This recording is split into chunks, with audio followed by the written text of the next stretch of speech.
What is your relationship to the victim in this case? It's my sister. And so talk to me how you are feeling after the hearing today.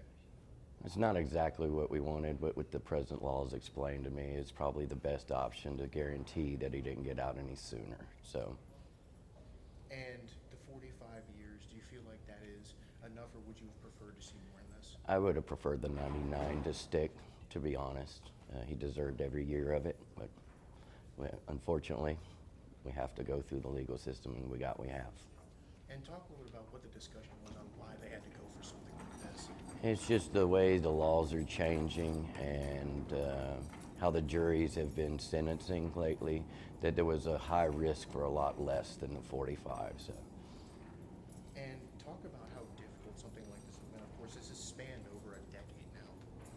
It's like ripping a Band-Aid off of a wound, and it just reopens everything fresh. It's taken a terrible toll on my mother, hence why I'm here representing the family and everything now. So it's a lot.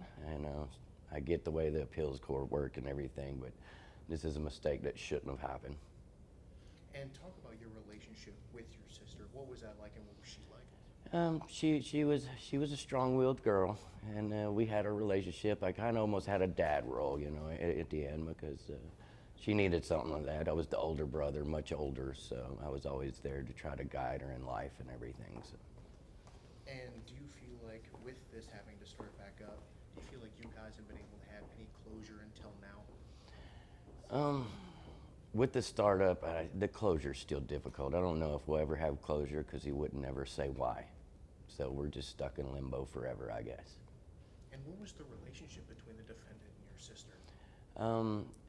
I believe she was, her best friend's sister was dating Kobe. That's how they ended up in the same place at the same time.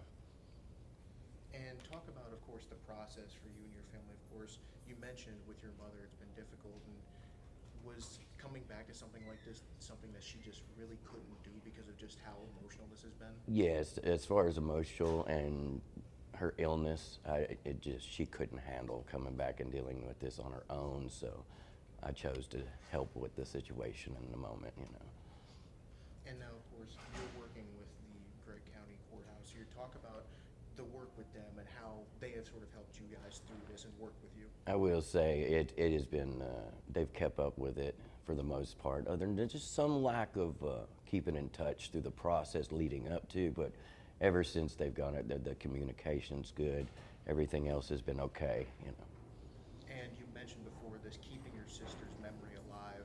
Talk about why that is so important and why you are here today. It was a big thing. It was in the news almost 10 years ago when it's happened, so I don't want people to forget, what he's done, what his family's done, and she deserves better than that, than to just be forgotten.